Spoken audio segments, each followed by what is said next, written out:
What's up, everybody? Welcome to the Hustle and Grind podcast. I am one of your hosts, Noah Bloomberg from Any at River Forge. With me, as always, my lovely co-host, Ryan Coakley from Ryan Chadbourne Knife Works. Our Hello. guest today is Matt from... Berger's Blades. Matt Berger from Berger's Blades. Okay, so I thought it was Berger. I didn't want to mess up the pronunciation there, so, you know. All good, man. So Matt Berger is here with us chatting. Matt, how are you, dude? Dude, I'm doing awesome. Thanks for having me on the show. Absolutely. We'd love to talk to other knife makers, BS for a little while, get to know some other people in the community. It's always good. Matt, let's just start with your last week, man. What have you been working on in the shop? So this week is it was actually a big week for me. I do an annual fundraiser, so I adopt a family every year. Then I raffle off a knife, and I take all that money, and then I actually buy all the gifts for a family. So this year, we wanted to go a little bit bigger, so we actually are supporting two families.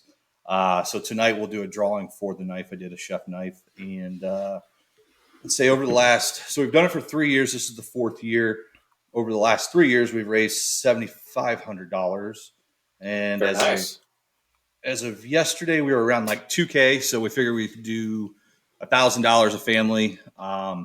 And then anything on top of that, last year what we did was random acts of kindness. So like me and my family would go out to dinner and then we'd leave like, $100 or $200 tip, or, drive through a drive-through and throw somebody $100 bill. So pretty much we have enough for the families at this point. Whatever happens from now until 7 or 8 o'clock tonight, that'll be random acts of kindness. And that's pretty much my whole week. Did finish up a few knives that I had that were orders. But I was kind of procrastinated and waited to get the knife going for the raffle. So most of my time was spent on that, to be honest with you. Damn, dude. How do you pick the families? So my wife has a very successful photography business. So she has a very big following. She has like 70,000 followers on Facebook. So we just pretty much, we throw it out there, say, hey, do you know a family in need?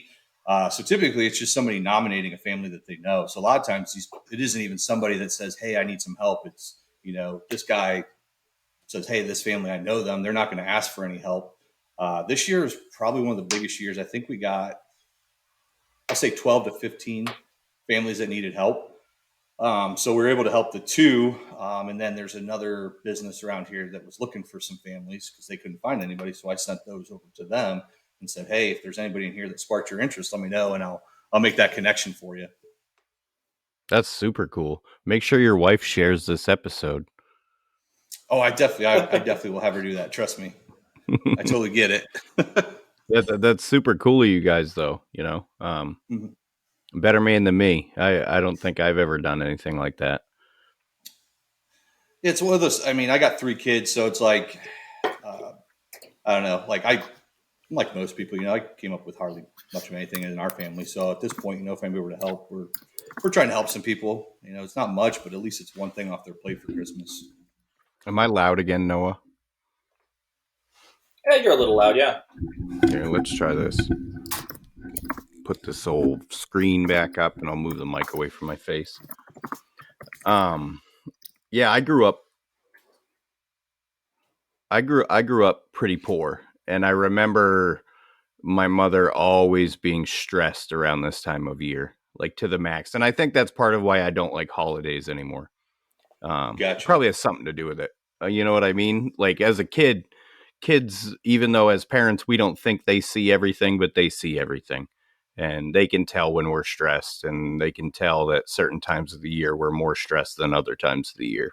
And for sure. So no, I totally. It's super totally cool of you to help relieve some of that stress on some people. Thanks. Yeah, absolutely, man. That sounds super great, and it sounds like it was really successful too. So that's pretty awesome. So this comes out on Tuesday. So by the time this episode airs, you'll already have done the drawing, and that'll all be over. Is that correct? Yes. Yep. Okay. We'll pick tonight. So here in a couple hours, get off here, go through and do all the fun stuff of writing everybody's name down, and that stuff takes forever. But after that, it won't be too bad. We'll just. I think what we're going to do this year, because it actually, you can imagine it takes some time, because the one family has 5 kids and the other one has 4.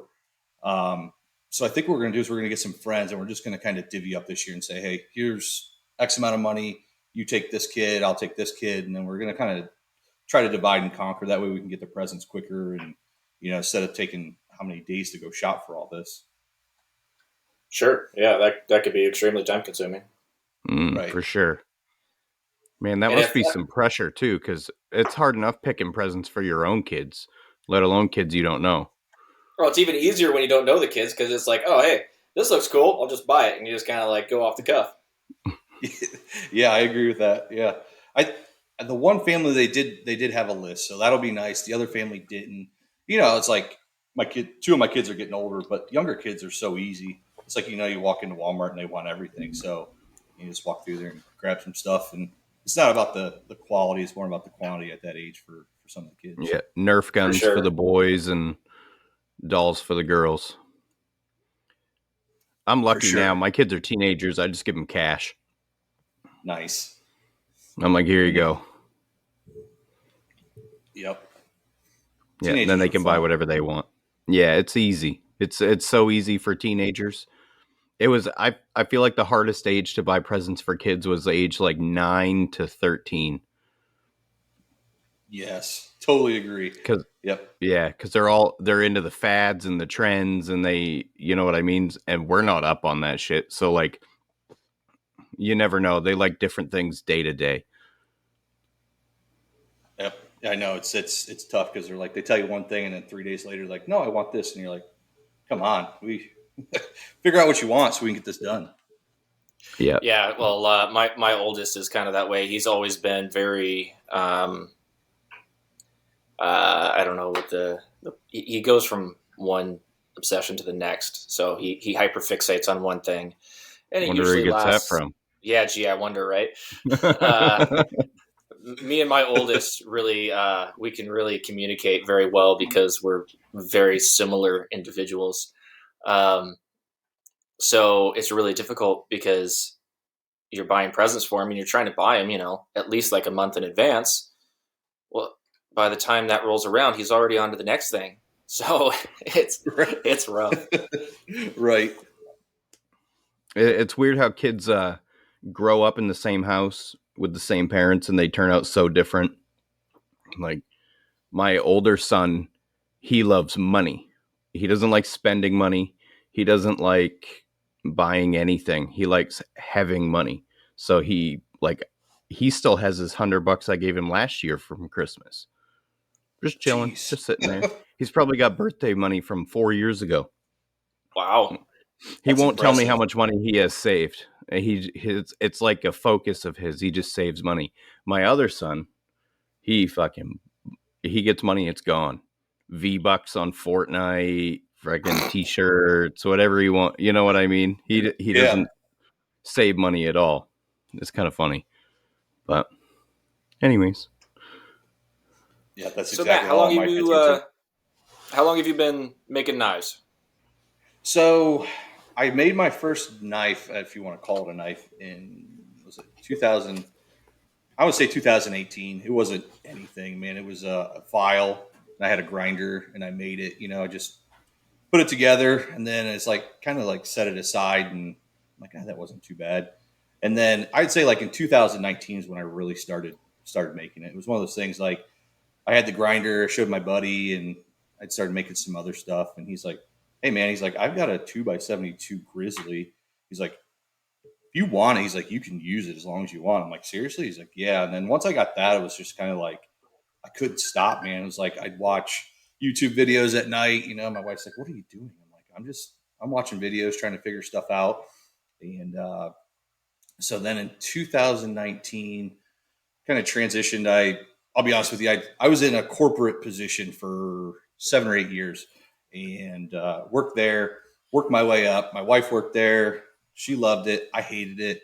She left with her own business. And it got to the point where like, that's all I did is I worked. I took my computer, I had my phone. And one day my wife looks at me and she's like, I can't stand to be around you. I'm like, what? She's like, I can't stand to be around you. She's like, you gotta do something. And I'm like, I didn't even realize that I was that consumed with work. Like we'd go on vacation, I'd take my phone and my computer. Like I'd be on my phone, like, if we were at Disney one day and I'm on my phone, like working in a line, and she's like, what are you doing? I'm like, I gotta work. And she's like, put that shit down, you know? So it got to the point where one day I had enough and I quit. And I mean, I was a senior recruiting manager. I had like 52 indirect reports. I mean, it was a good job. Like it was a job that a lot of people wanted, but like I grew up like working with my hands. So like sitting behind a computer for 8 to 10 hours a day was just like, it was like torture, man. So left that and I was going to start a company. That didn't work out. I actually started working on my house. Like I remodeled the whole kitchen. Like I tore down the studs, rewired it, jacked the floor up. Then I went to the bathroom. And then I got to the point where my wife's like, what are you going to do now? And I'm like, man, I don't know. And so during that time, I was like making knives, like just on the backside, just for myself and exploring it and seeing what I could do. And then one day she's like, why don't you sell your knives? I'm like, I ain't selling these. They look like shit, you know? And she's like, just make 5 and sell them. I'm like, no, I'm not fucking selling these things. And she just kept on me. So I made 5. And at that time I started just like a part-time job, put them up and they sold like in a week, all but one. And then just slowly I started a Facebook page and then, you know, I was getting some orders. And then a guy I knew had a company. He's like, hey, will you come work for me? So I did an interview with him, got the job. And it just kind of exploded. It was this craziest thing ever. It's like I was there for 2 weeks and I had figured I had like 6 months of orders of knives. And so I went to my wife and she's like, what do you want to do? And I'm like, man, if I could do this would be freaking awesome. She goes, well, this is your opportunity. Go for it. It was like October, November of 2019. And I haven't looked back since, man. It was absolutely crazy. So you've been full-time ever since then? Yeah. Yep. Nice. So you were at that part-time job for a total of 2 weeks and then just quit and went straight back to knife making? Yeah. I will say though, the nice thing with is I know the guy, he's super cool. He was totally understanding. He's like, look, if it doesn't work out, he's like, come back. He's like, I'll take you in a heartbeat. And every time I see him, he's like, how's the knives going? I'm like, they're going good. He's like, damn it. So, I mean, well, that's good. That's good. Yeah. So it's kind of nice. You know, I've got that backup, you know, if something does come up and things just kind of dwindle, you know, I could always go back there and I could probably make them, you know, part-time and do that. But yeah, it's just, I don't know. I guess I'm blessed, man. I want to do this forever if I can. Sounds like you got a nice lady. I know a lot of wives, including my own, who would not be like, go for it. Yes. My wife is super, super supportive. I'll be honest with you. If it wasn't for her, there's a lot of things I wouldn't do. Like, you know, I'm very like leaving a good job. Like that's just unheard of, you know? And yeah, she's definitely supportive and obviously her business is a very well-established business. So having that, you know, it puts more pressure on her. She actually has 2 employees. So, you know, it is nice having that there, but it does put pressure on her. And, you know, as long as we both can do it, like my shop over here on this side is when we built a new shop for her. Her studio's on the other side. So there's like days where she has people coming in and out every 15 minutes. And so like I'm over here and I can't do anything, you know, because if she's got a newborn baby over there shooting, I can't be loud. So it's just, you know, just having the flexibility of having your own job, you know. So if I got to come out at 8:00 at night, I can work out here. It's no big deal, you know, having that flexibility. Yeah. That's awesome. That's awesome. So we heard that we heard that you have a pretty well tooled out shop. What kind of tools you got there? So yes, I do. My first year, I'll be honest with you, I didn't make shit for money, but once again, my wife's like, she let me pour the money back into the business. So like, I've got a tire hammer, and that actually she bought for me. I told her I wanted it. Yeah, dude. My wife's badass. So I bought that from Dave Custer down in Kentucky. That was back when he was doing batches. I don't know if he's doing that right now. So I was able to drive down because I'm in Ohio. I drove down. Me and my buddy picked it up, brought it home.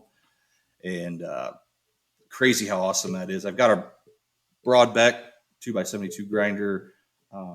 My first real grinder that I bought myself, I'll be honest, I don't even know the name of it. It was something KRA, something creation. And I have that. It's just kind of so I do have 2 grinders, which obviously helps a lot. Then I've got an even heat. So like my first year, I just pretty much just dumped all my money back in there, you know, because it was like, if I'm going to do it, I want to be able to. The heat treat to me was the most important. So like that was one of the first things I bought, because before, when I first started, I literally had a coal for grills, like the little round thing. So I Yeah. had like a blower on that, and then I was blowing in there, and then I was quenching in canola oil. And then the more I was learning and stuff, I'm like, all right, I got to get an oven. I got to get the right oils. Um, because it's just one of those things. Like I told my wife, I'm like, if I'm going to be selling these, like I want to make sure that the heat treats what it's supposed to be. I'm not saying that they're not. You can't make a good knife that way, because I did. Like that's how I first started doing it, and they were hard and they held an edge. And but the biggest thing to me was just dumping the money back in for equipment. And I know a lot of guys that are making knives that are better than mine that don't even have half the equipment I get or I have right now. So kudos to those guys. But it sounds like you're thinking of it from like a business perspective, where all of that stuff is depreciation tax write-offs, and you get, you're getting that money back, and it's offsetting tax debt from anything you sell, which is the smart way to do it for sure. Yeah, totally agree with that. It's funny. Like I never had a business. No one in my family owned their own business. And then once you start doing taxes, and you get a good accountant, and they start telling you the stuff that you can write off, and you're like, what? I'm like, all right, I'll write off anything and everything they're saying to write off. So Oh yeah, I've been looking into it because this year's the first year I have to file like my income from knives, and it's crazy. My shoes, I bought a pair of shoes a month ago. I get to write those off because I wear them in the shop. Everything I do in the shop, the fuel for the shop to heat it, it's crazy. Mileage for driving around to get stuff. Uh, it's really crazy. I share the same mindset as you though when it comes to heat treat ovens, because heat treat formulas like you get from New Jersey Steel Baron or out of the knife engineering book or wherever, they all have very specific soak times. You know, they don't say from 1425 to 1525 for as long as your forge can hold that temperature. They say 1425 for 10 minutes, you know. And that's why I built an oven, and I wanted to do stainless. But because you need, like, I feel like you need that level of accuracy. And that's not to shit on anyone who doesn't have an oven. There's tons of guys out there heat treating in their forges, doing spot on heat treats. But for me, I just needed that extra level of like security. Well, yeah, I for sure, totally and agree. it's just that level of confidence because most of us, I mean, we stand behind what we put out there. Any blade that I put out there, if there's a problem with it, I'm making you a new knife, and I'm part time. So I mean, that's a lot of time and money that I'm putting into the things that I'm putting out. So that's one of the main reasons I bought a heat treat oven recently was because I had it dialed down pretty good with my forge. I had the thermistor in there so I could monitor the temperature, and I was doing soak times and everything was. I was getting solid heat treats just based on the performance and the testing that I was doing. But at the same time, it's like, well, if I'm really serious, it makes sense to go that extra step to be 100% confident in what I'm making. Yeah. It's a lot easier to do batches out of an oven too. Exactly. It's so difficult. I was struggling doing batches in my forge and like messing with fire bricks for the door and all. Every time I was heat treating, I was cussing it saying I was going to buy a heat treat oven. I finally did. And actually, speaking of which, I want to take a second to talk about that because I've actually gotten a few messages asking me about the heat treat oven that I bought. So the heat treat oven that I bought is made by Paragon. The inside is 4 by 8 by 14, which is a little smaller than what a lot of people like. But for me, I don't make any knives larger than 14 inches. And I'd say probably the majority of us probably don't. There's sword makers out there and there's people that make, giant brisket knives and stuff like that. But for the most part, we're making stuff that's under 14 inches. So there was a couple of factors that went into it, but I think the biggest factor was the price and the fact that I knew that it was a quality oven. Because you can buy cheap heat treat ovens that are kind of off-brand that I've seen out there. But after talking with a few different people in the community, including Lawrence from Maritime Knife Supply and other people that have had ovens, the Paragon was basically presented to me as like an equal choice between a Paragon or Even Heat, depending on your personal preferences. Um, but this heat treat oven is set up with their top of the line controller. It's fully programmable. It's Wi-Fi enabled, so it's pretty high quality. It's just in a smaller oven. But the fact of the matter is that the oven is $1,300, That's which, not bad.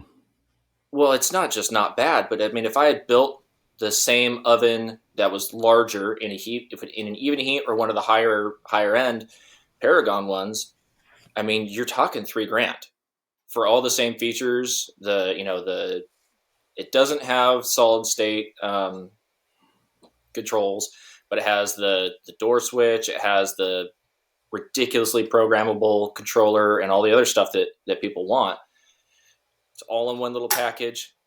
And definitely we're not sponsored by Paragon or USA Knife Maker, but USA Knife Maker is the only place where you can buy this oven because it's a Knife Dogs heat treat kiln. So if you just Google Knife Dogs heat treat oven, this will come up from USA Knife Maker. And I got the thing in like 4 or 5 weeks. It was super fast, and I'm serious. Like, it was $1,300 freaking dollars, and it came with like a free blade fixture. We talked on a previous episode about kind of the snafu that happened with the color and everything else, but their customer service dealing with that was top of the line. They got back to me. I was satisfied with everything in the end. So, for anybody out there that's thinking about getting a heat treat oven that are, in the beginning stages of their career, I don't see a better option. You're getting a quality Paragon oven. You're getting all the features that you need in the controller. It's a little bit smaller oven size, but I am planning on buying another oven at some point because I don't see a bad thing in having 2 ovens because you can have one tempering while you've got one up to quench temperature. If you're doing batches, I feel like that's actually a huge advantage to have multiple ovens. So later on, I'll buy a 28-inch long kiln or something and just set it right next to this one. And Hell yeah, go for the big one. Go for the 48 double barrel, why not? the big boy. Yeah. And in the meantime, I'm making more knives. I can do stainless now, so I'm being more productive. I am increasing my capabilities, and I can work towards a bigger oven if I want to later on. But for right now, this is a fantastic oven, albeit baby poop brown, because I still haven't painted it yet because it's cold.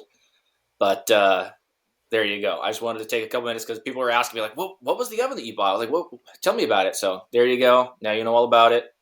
I do recommend it. I've done a few different heat treat cycles with it. It is excellent. It gets up to temp quickly. It holds temperature so freaking good that it drives me nuts waiting for it to get back down into tempering temperature. So, Yeah. You don't have wild heat swings on yours? I was going to ask you about. No. So I talked to Jeremy. Actually, shout out to Jeremy because he helped me program it initially because I was trying to figure out how to program this thing and I could not figure it out. There wasn't really any like concise videos out there.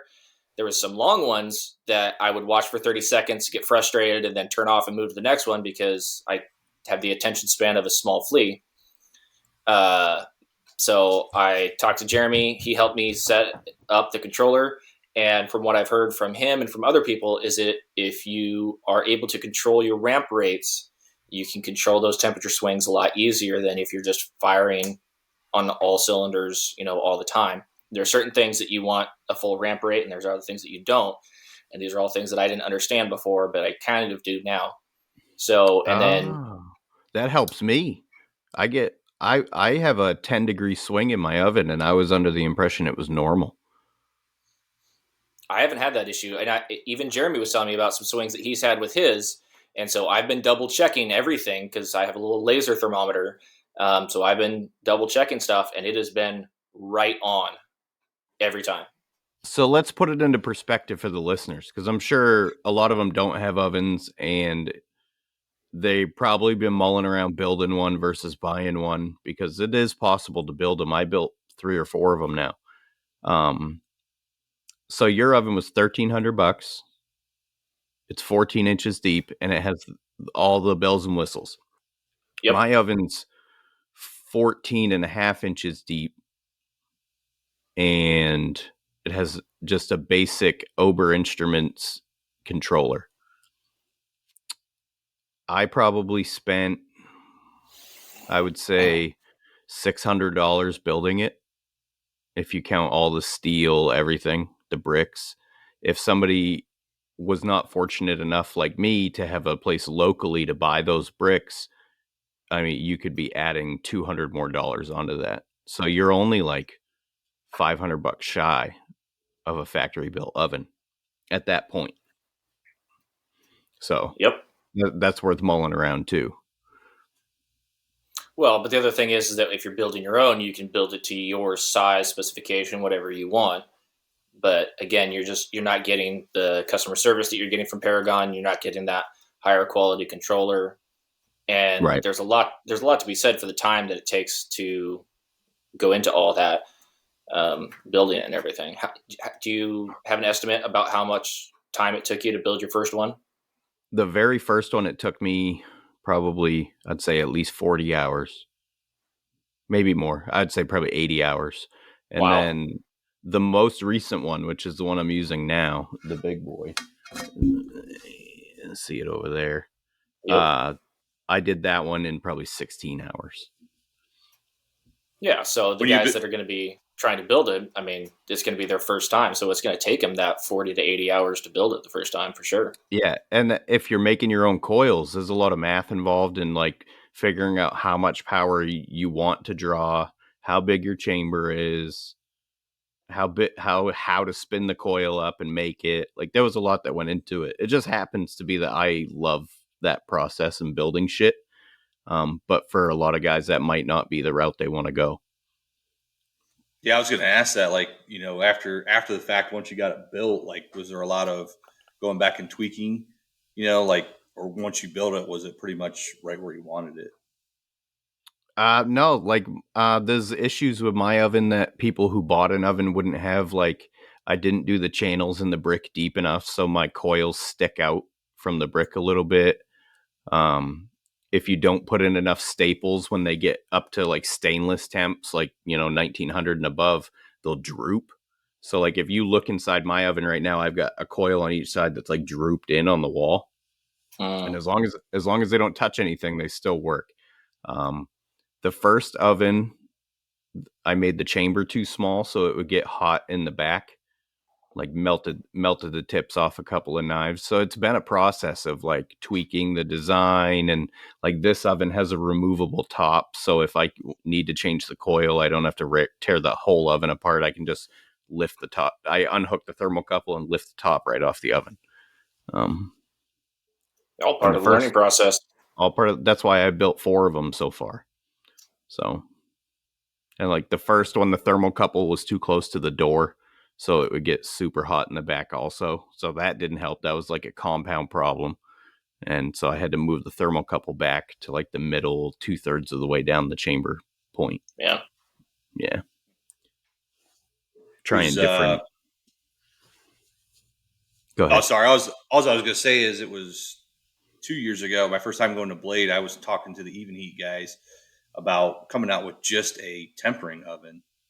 Something that would be a little bit lower end and wouldn't need to go so hot. I think if somebody could come up with one of those, and you probably could do it with yours. I'm assuming I've never built one. I have no idea how, but to me that'd be awesome just to have one for tempering. Yeah. That would be easy too, because you're not going to those extreme temps. You know what I mean? 2000 degrees when I open that fucking door, it's like the surface of the sun in there. Um, but that you can also, the benefit of building your own is, like Noah said, you can design the door a certain way. A lot of these factory ones, for some reason, the door just folds flat in front of the chamber. So then you're holding your hand and tongs over a 2000 degree surface.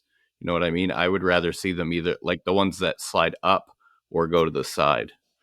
Um, I'm Yeah. sure I they have specifically did not buy one that folded open like that. I wonder why they do that. There has to be a purpose, because I've seen a bunch of companies that's how their doors open. Your Even Heat swings to the side, yes? Yeah. Yep. Okay. Same with mine.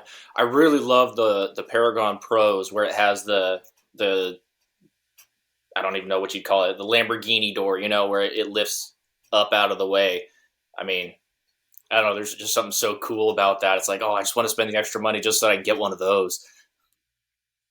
It's got the like blast door type deal. Yeah, it's just a cool Yeah. factor when you open it, you're hot steel inside. Like, I don't know. Yeah. Maybe I'm I've been just a mulling nerd. around what I'm going to do if I keep getting these batches. Like I've been talking to the restaurant regularly. Whoa. My And bad. you're good. Fleabag. Like they want me to design an oyster knife for them. They want Ooh, a large like hog splitter version of the mini cleavers I'm doing to hang on the wall. that's awesome, dude. So I've been mulling around if I'm going to buy a bigger oven or build a bigger oven because I want a deep oven. This year alone, I've probably turned down 5 or 6 brisket knives because they want a length I'm not capable of doing. And that's just like money left on the table. For sure. Yeah.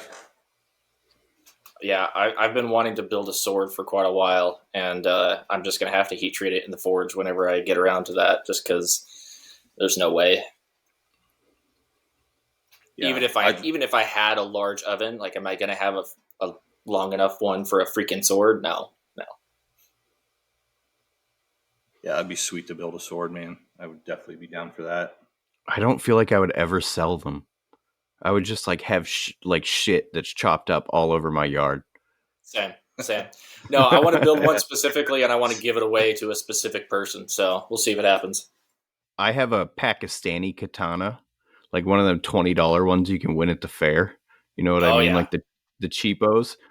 And I've literally like taken it to the Scotch Brite on the grinder just so I can get a feel for grinding something that long. And Mhm. yeah, I want to build a sword someday. Well, if you wanted to build a sword, where do you think you would buy the steel for it? Probably Maritime Knife Supply I think I would for probably sure. buy it from Maritime Knife Supply. Do we want to hear from Luke about that sponsor of ours? Yeah, we do. And then we can roll right into the Patreon spotlight. Sweet. And this week's Patreon spotlight is Driver Defense Knives. And that was not drawn randomly. I chose him because I accidentally left him off the Patreon list when I wrote it down. And I So feel like a dick. this is the apology. Yeah, I feel like a dick.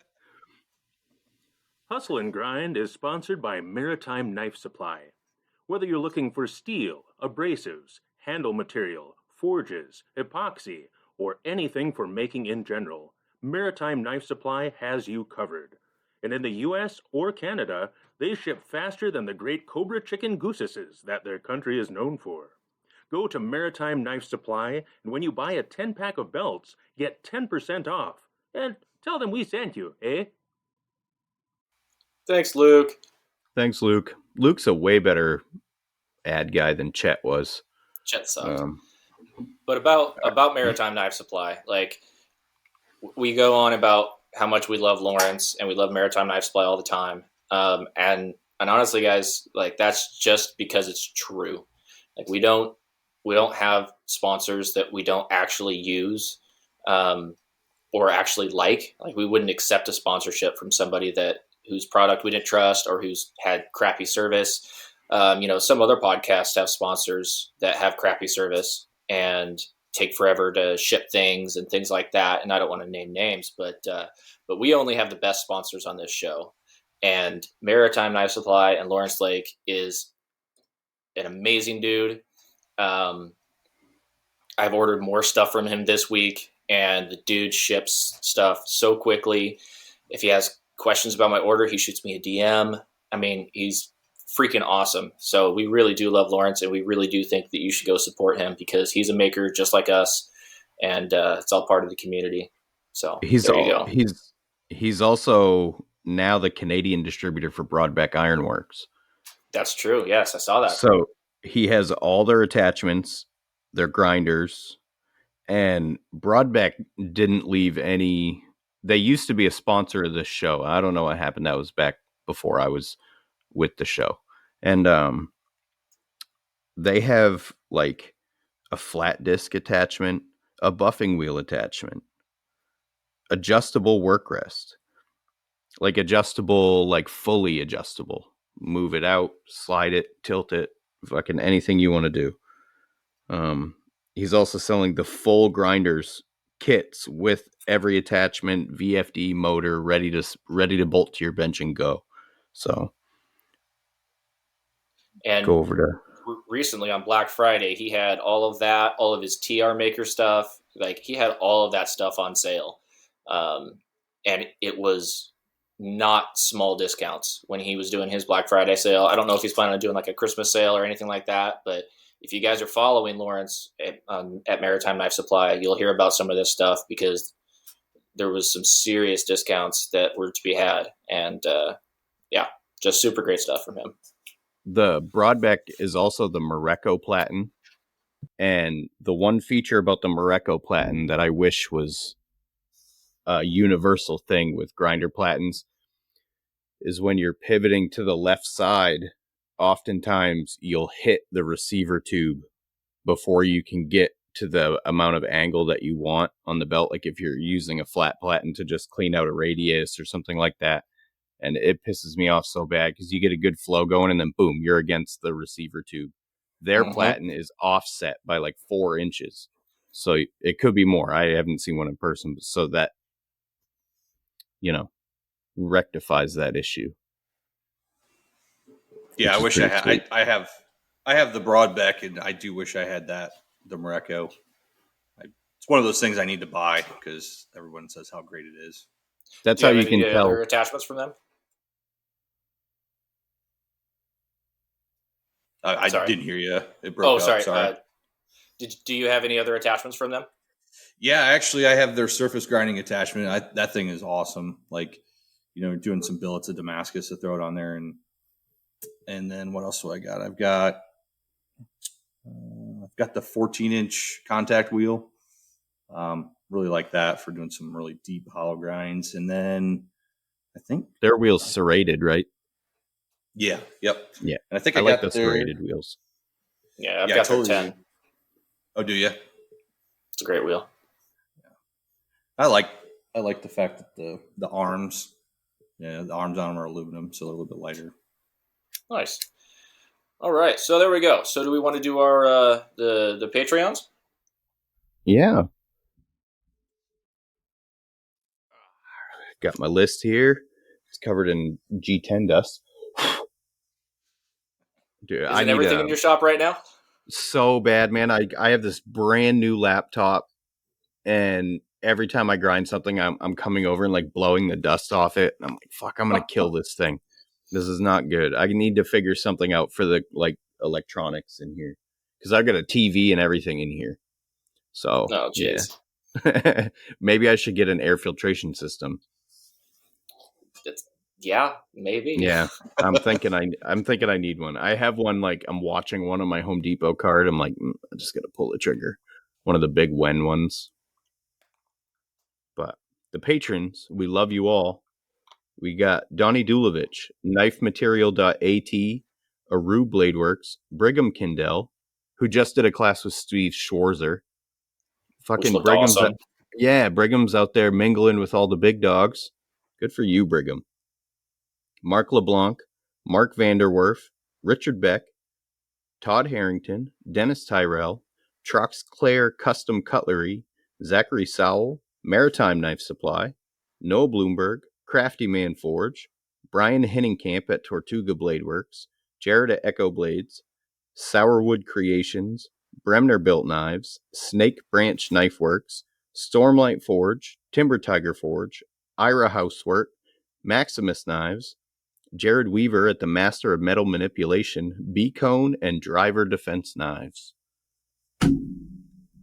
And this week's Patreon Spotlight is Driver Defense Knives. All right, so if you go on to Instagram, Driver Defense Knives, all one word, no spaces or punctuation. First thing I see is a beautiful chef knife. with some really nice photos on it. I'm slow. He has the best swag. So if you're looking for other makers like hats, t-shirts, shit like that, hit up Dustin Driver at Driver Defense Knives. I have one of his shirts. His hat, when it's not cold out here, is my go-to summer hat. It's this one right here. Driver Defense Knives. Nice. This So was the hat. I don't know why, but I wasn't following this guy. So I mean, I am now, but I've never seen any of his work before. This is some incredible stuff. It's really high level stuff. He's only got 1,283 followers, so everybody should go give him all the love. Grab some of his swag off him, merch, whatever you want to call it. Yeah, he makes some awesome stuff. Jeez, he has a really nice surface grinder, 6x18 Parker Majestic surface grinder. I haven't gotten to that yet because I'm stuck looking at this folding karambit. This thing looks amazing. So he does looks like he does a lot of fixed blade karambits, just like skeletonized, real minimalistic, very clean, very nice looking. But then he's got this folding one, and like a folding karambit is kind of something that I've only seen like in a gas station. That's like some cheap piece of crap. I think one of my coworkers actually has one, and he asked me to sharpen it for him, and I said no, I'm not even going to bother. Like, no, that's not happening. This thing is amazing looking. It looks so freaking cool. Like, that's amazing. So definitely check that out. Absolutely, he's got a lot of QMI going on. Yep, some Baker Forge and Tool. This guy makes a lot of knives. Yeah, he does, man. He's pumping some stuff out. Got some K-bars. Wow. Folder game is strong, dude. This is some impressive stuff. I can't believe I haven't seen this guy's work before.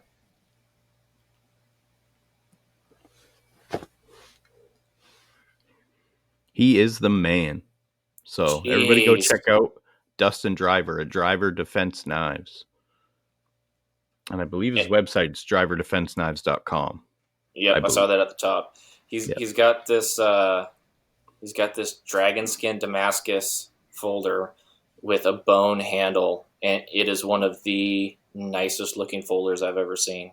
And I follow a decent amount of makers that have some pretty sick folders, but this is top notch. Well done, sir. Well done. That is gorgeous.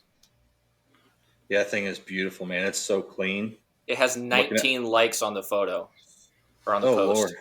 19. What? I mean, that is some of the best work that I've seen on Instagram, and it has 19 likes. That is unbelievable.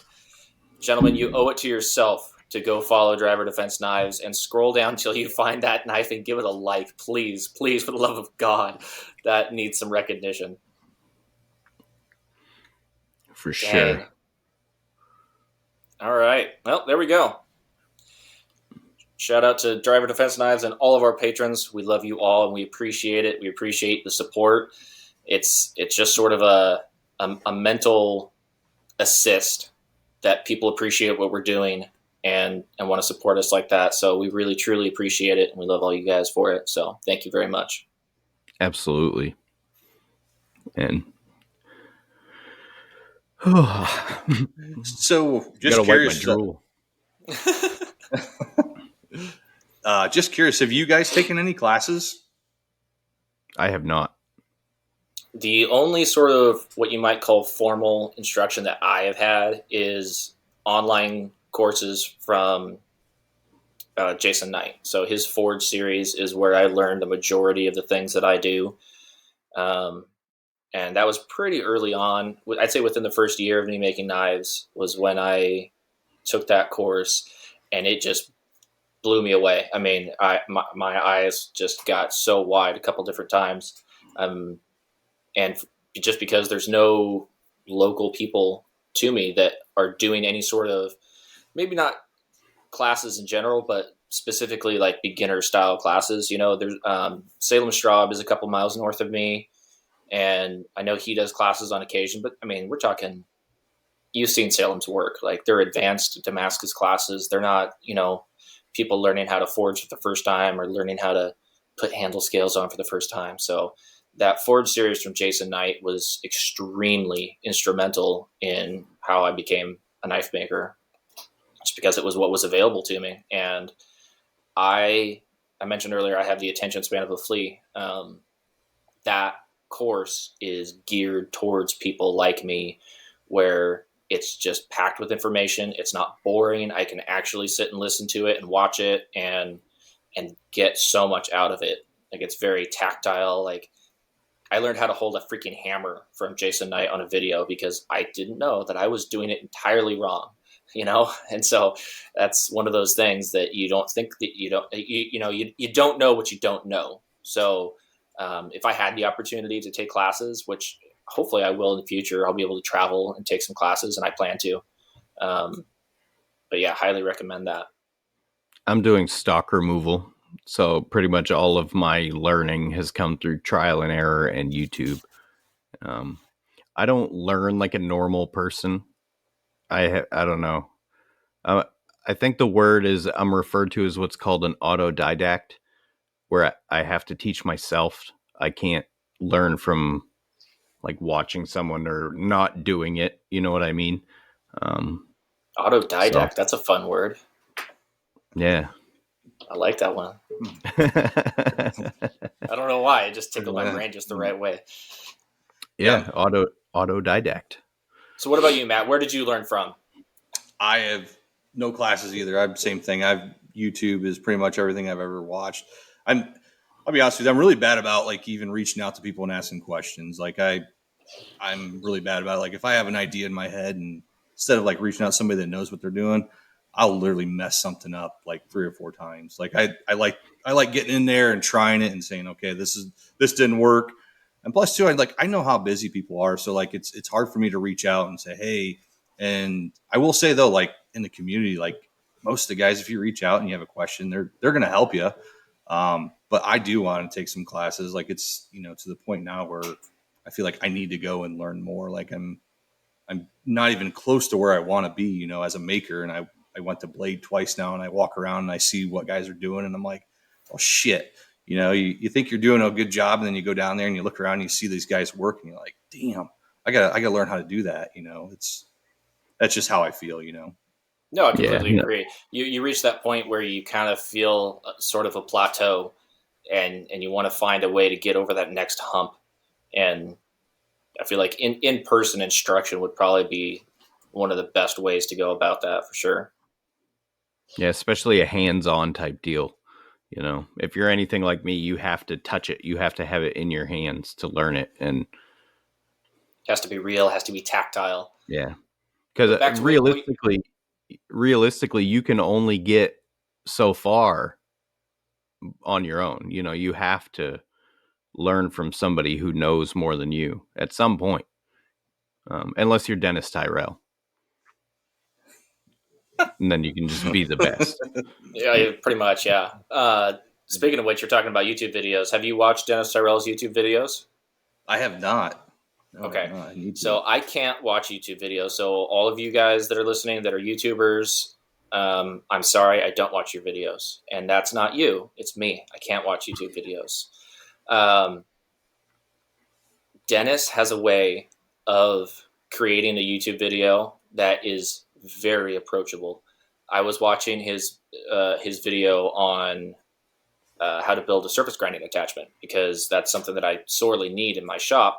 And I just haven't had the mental capacity to shell out $700 to $1,100 for a tool recently. I probably should, but anyway, so I was watching his video. It is so concise and good and easily, digestible. It's probably it sounds weird, but that's what it is, and he makes the process very easy to understand and everything like that. So I'm going to be watching some more of his videos, even though I don't watch YouTube videos. I don't like watching YouTube videos. I'm going to. I'm going to do that because as far as like gaining information and stuff, I mean, I think Dennis is the man. And he has a surface grinding attachment that you can build for a very, very low cost. And he also sells the mag chucks. So the sliders and everything, you can buy those on Amazon, but actually the magnetic part of it is what's kind of difficult if you don't have a milling machine to cut those slots to put your magnets in. It can be pretty difficult. And so he's actually selling those on his website, and they're super reasonably priced. And it just takes that one thing out of the equation that might be the difference between you being able to build it and not. So go check out Dennis Tyrell. Does his have it? Is that chuck so you can like turn it on and turn it off, like the magnet part? Do you know? No, they're permanent magnets. Permanent magnets. Okay. I think that's one thing with a lot of the surface grinding attachments is I don't know if it's just hard to source a good one. Most of them I don't think do have that, so you can turn that on and off. Because like with mine, with my surface grinding attachment, I actually take a piece of G10 and I tape it on there, and I've got 2 holes in it. So like, because the magnets are strong, you put a knife on there and you're trying to dig it off and stuff. So I just extended the G10 with 2 finger holes in it. So like when I'm done, I can pull it off of there. Because before, man, I'm not gonna lie, like I lost parts of my knuckles and stuff because it just smacks on there real quick. But that's why I was wondering about that part. Yeah, I've seen people do that G10 trick before. That's pretty slick. Speaking of surface grinders, I got mine the other day. You got a surface grinder? Yeah, TR Maker one from Lawrence Lake at Maritime Knife Supply. Well, lucky you, because I went to look on there the other day and they were sold out. Maybe I got the last one. I think you probably did. But it reminded me because the first blade I went to attach to it, the magnetic chuck sucked the blade and my finger skin right to it. And I got a little blood blister. I was like, ow, you bastard. But yeah, it reminds me also, I'm going to have Dennis make me a magnetic chuck for my drill press with a hole in it. So I can just set a blade on there and drill it without having to worry about clamping or any of that shit. Very nice. That'll be slick. Yeah. But we went over that in the Christmas episode that has not come out yet. That's true. This is a little teaser there for you guys. We got some little extra special content coming your way soon. Yep. Full-length 2-hour-long episode with the longest episode ever. It was long. It was literally like an hour and 50 something minutes. And since we're teasing it, I'll just let you know that there is some exciting stuff on that episode, and you do not want to miss it. And it's going to be coming out soon. And there's some pretty amazing stuff that we talk about on that episode that you are not going to want to miss. Yeah, big announcements from Mr. Dennis Tyrell. Let me check my calendar. It's coming out on Friday the 23rd. It's a Christmas miracle for you guys. Yeah. Merry Christmas. Special. Both that episode, audio and the YouTube version have already been uploaded, scheduled to release on that day. So there you go, guys. Do we want to do a little bit of Florida Man action right now? Let's do Phoenix Abrasives and then roll right into Florida Man. Love it. Hustle and Grind is sponsored by PhoenixAbrasives.com, your one-stop abrasive shop. They stock all the abrasive belts you need in all sizes.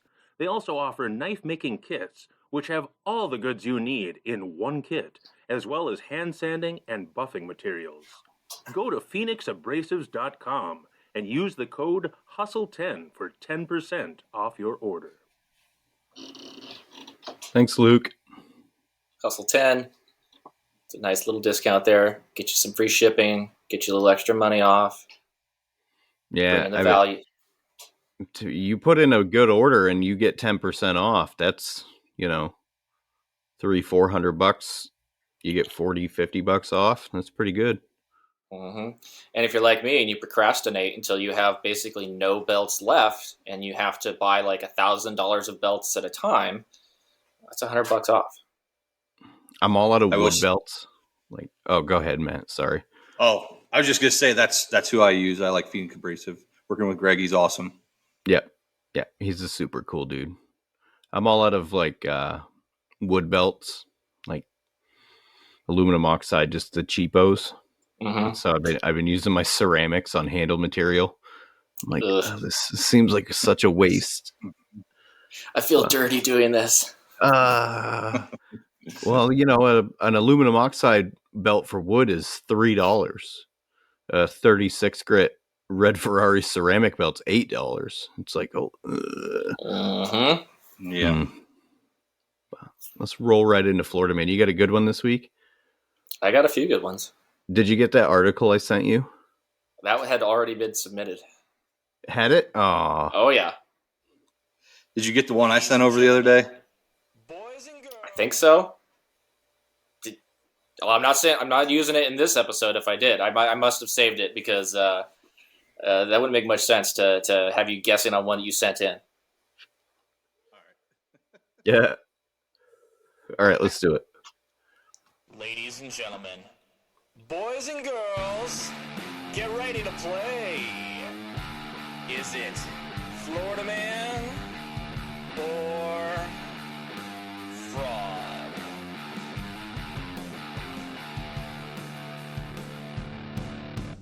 That's right, ladies and gentlemen. It's time to play everyone's favorite game with ridiculous headlines and chaos in general. This is the "Where in the World is Florida Man" part of this game.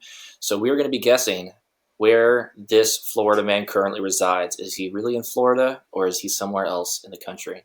Matt, I just remembered while that little singer was playing. I do remember the one you sent me, and that one was sent in by quite a few people. And I have to say, I apologize, but I'm rejecting it because I don't think the ladies and gentlemen at home want to hear about that. Okay, so we're gonna, just for you listeners at home, there are certain things that you send me, and I don't want to put them on the air. So this includes people being chopped up into suitcases. This includes cannibalism, and this also includes bestiality. So just throwing that out there.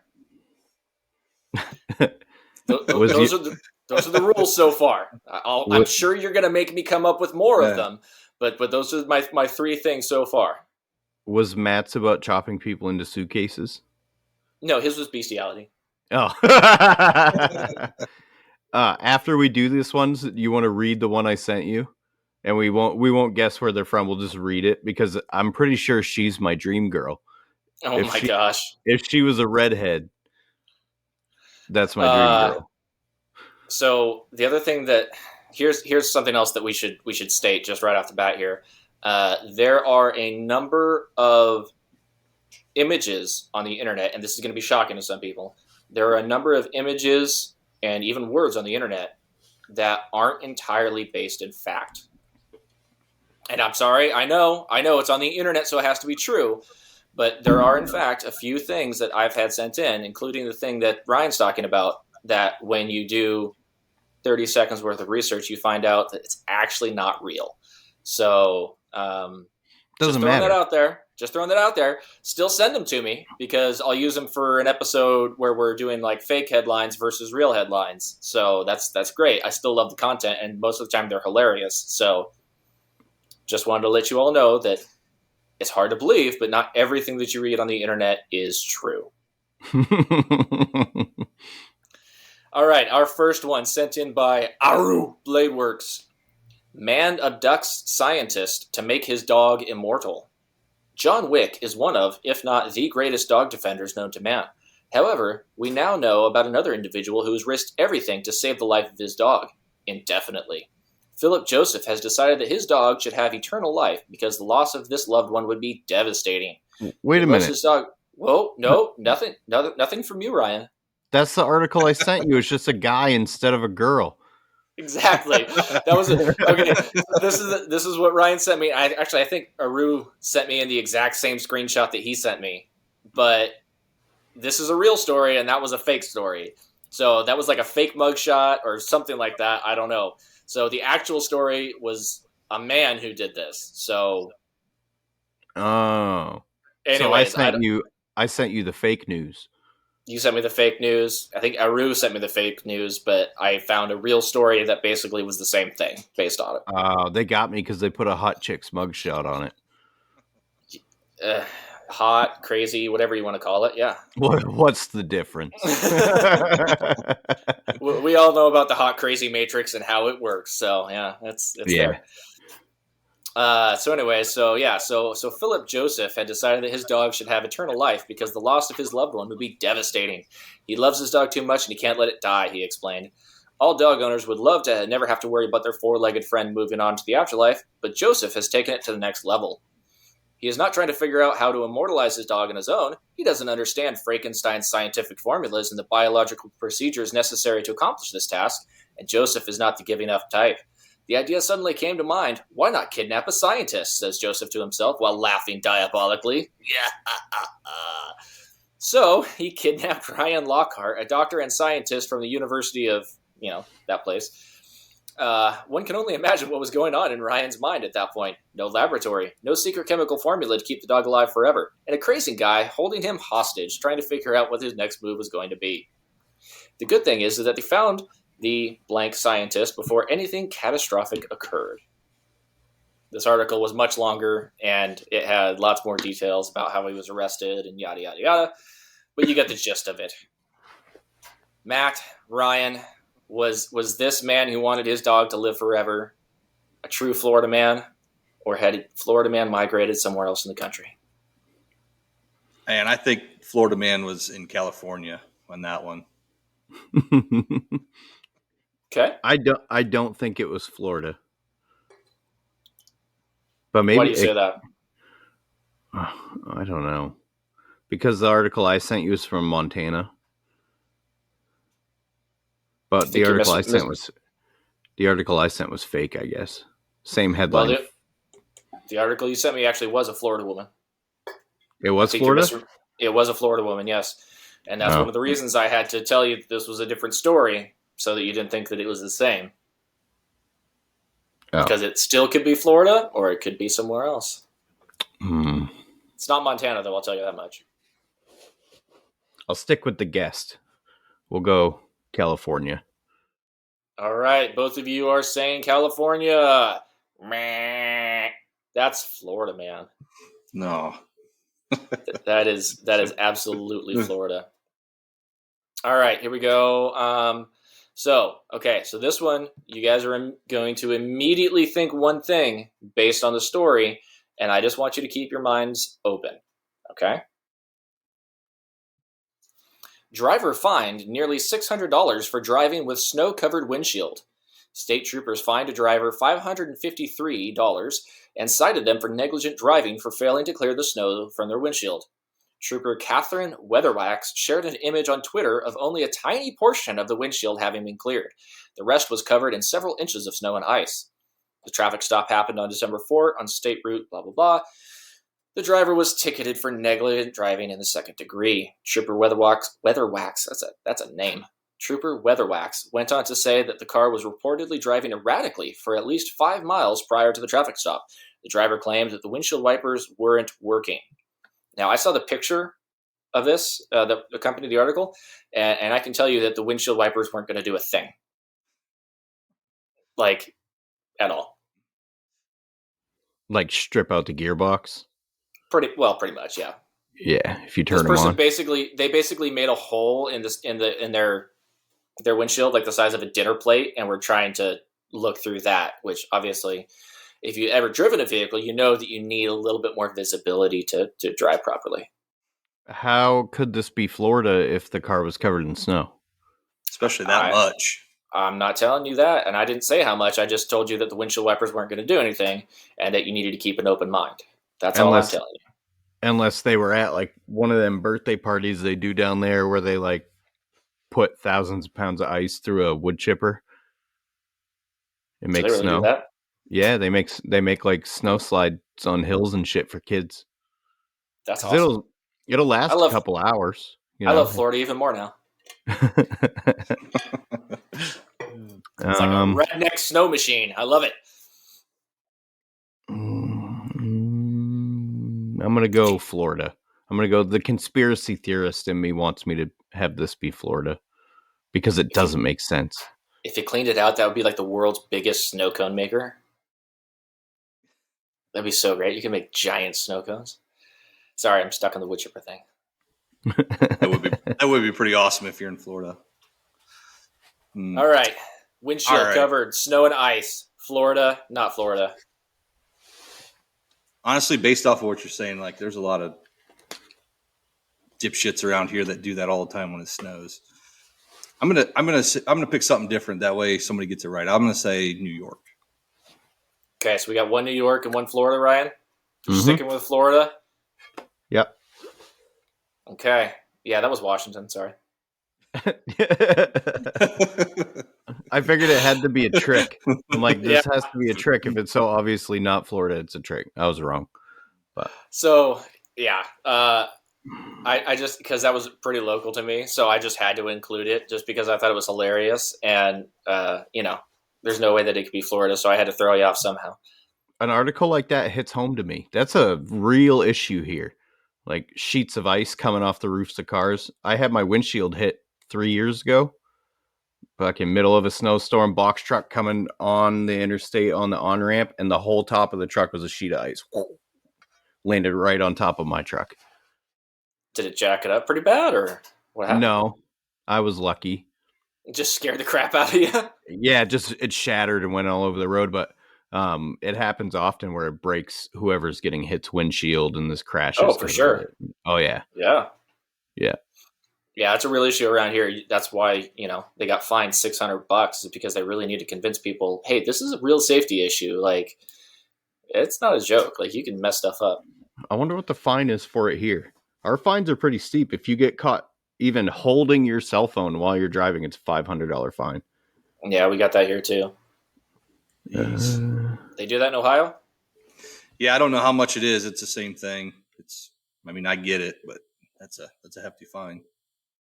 Yes. All right, I got one more if you guys are down for it. Sure. All right, this one is submitted by Neil Warren. The headline reads, Man jumps Burger King counter, threatens workers with pliers to get free food. Surveillance video shows. Police found Hubert Credit Jr. eating inside bathroom stall. A man threatened Burger King employees with a pair of pliers while jumping the counter and demanding free food on Friday, authorities said. Hubert Credit Jr. entered the fast food restaurant in blank shortly after 5:30 and began stating he wanted free food from the workers, the department said. When the workers refused, Credit pulled a pair of pliers from his pocket and threatened them, according to the authorities. I'm going to pinch you. Yeah, I didn't copy all of the article, but yeah, there was a spot in there where afterwards the police came and the dude didn't even flee. He just went to the bathroom and started eating, and they found him in there. So that gives you any indication as to the intelligence of this individual. Oh man, no meth involved. Yeah, like what kind of threat would you have to pitch out for people to give in with a pair of pliers? Like, I'm gonna pinch the fuck out of you, man. Give me that Whopper. Yeah. Rip that mustache right off your face. I'm going Florida. That sounds very Florida-ish. I'm 100%. I'd say Florida too. I agree with that big time. All right. Wow. Both doubling in. Florida. Final answer? Mm-hmm. Winner, chicken dinner. That is, Finally. In fact, Florida. I've been sucking bad on these last few episodes, so it's good to get a W in there. There you go. Yeah, you had a little bit of a dry spell there. You've been letting me mess with your mind too much. I've been trying to create as confusing a situation as I can with each one, and it's been working. For sure. All right. Well, there we go. I think Matt won that one. You got 2 correct, yes? Yeah. Yeah. Winner, chicken dinner. Woo woo. Ooh. I promise I'm not losing these on purpose, too. Oh. Just curious, like, it's probably way off topic, but like, what's your guys' favorite thing to make as far as a knife? Chef knives. chef knives. Yeah, I like big knives. I don't know why And you can't lie. it's much easier for me to grind a big knife than a small knife. I don't know why. Maybe it's because I have big hands. I'm not sure. That's an interesting question. I haven't really thought about that. Because I hear some guys say that they like grinding smaller knives better, and it's just not the case with me. Yeah, I agree with you. I like grinding bigger knives too. It's just so, if you're trying to get really nice grind lines and one little mess up, and then all of a sudden you're like, ugh, that's not what I was going for. And like everything else, you got to switch it up and change your grind and go back and sand. Yeah, for sure. Maybe it's because bigger knives give you more leeway. It's a larger canvas. That makes sense. I think I'd have to say for myself, it would really just be anything with Damascus, because I like making monosteel stuff. I like making big choppers that are all hand forged. That's a lot of fun. But there's just something about forging layers of steel together and using the press and just the high that I get from forging in general. And then afterwards dipping it in the acid and seeing how it came out.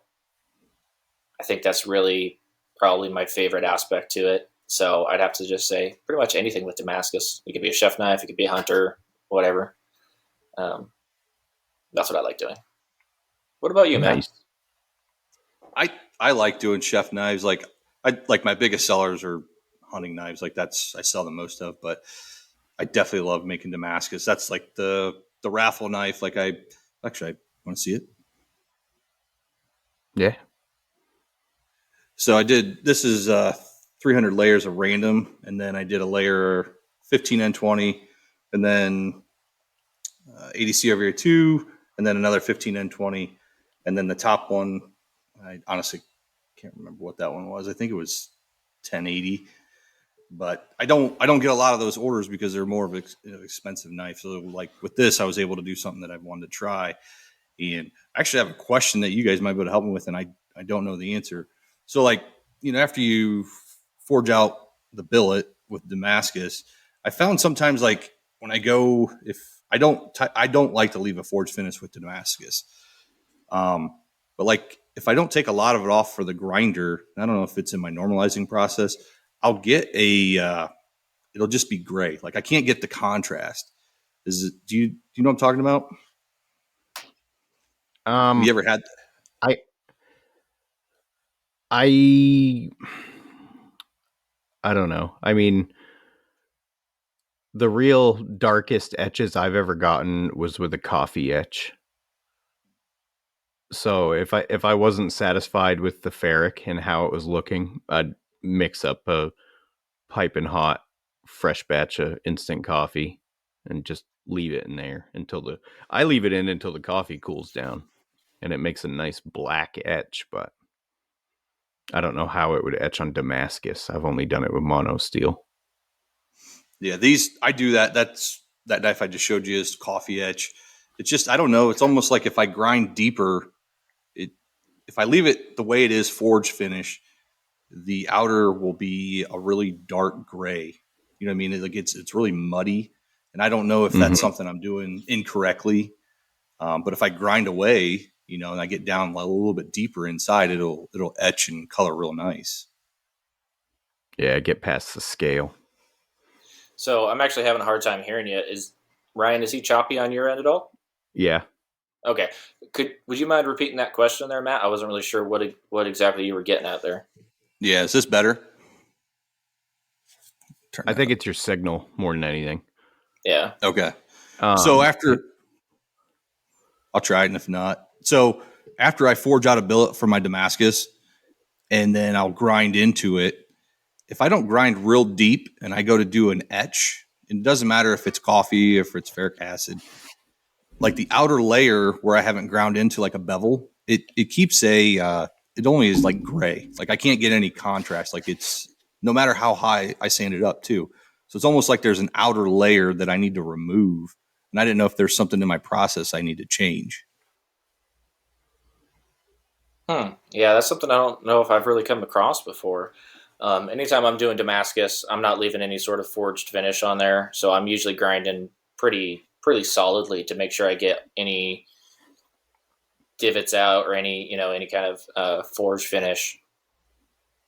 So I don't know if I'm just naturally grinding past that point or what.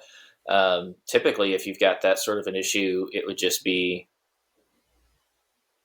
an issue with like a heat treat, like a spot that didn't get fully hardened or anything like that. But being on the outside, you wouldn't really expect that, because if you got like a more shallow hardening steel, you would expect that to be on the innermost layer, not on the outermost. So that's kind of interesting. I don't know. I haven't really come across that before. I've seen it in mono steels where if I don't grind off the first layer, like the outside factory layer, it won't etch. It won't. Well, it will, but it won't etch for shit. It won't be any. It won't be anything as dark as the rest of it. Well, the other I'm- thing that occurs to me is that when you're forging, I mean, that forge scale that comes off of there is pure carbon. Like that's the oxidization that's reacting with the carbon that's in the steel, and that's how you're losing some carbon. So it could be that the outer layer is actually somewhat void of carbon or less carbon content than the core has, because it was exposed to that oxygen for longer, and so you lost some carbon out of that outer shell, and that could be the reason potentially. I had a piece of 80 CRV2 a few months ago that had like an alloy bubble, and when I went to etch it, it was just one shiny bubble right on it. Really? Yeah. Yep. That's interesting. I haven't seen that before. No, that was the first time I'd seen it too. Yeah. Be kind of cool. I don't know what caused it. Maybe the heat treat wasn't like perfect. Maybe I pulled them out too soon. I don't know. I'm not sure. I snapped one of them and it was perfect. So could just be a fluke. But we've been going an hour and 17 minutes. What do you say we wrap this up, boys? Absolutely. Matt, was there anything else you wanted to talk about while you're on the podcast? No, man. I just thank you guys for having me on, and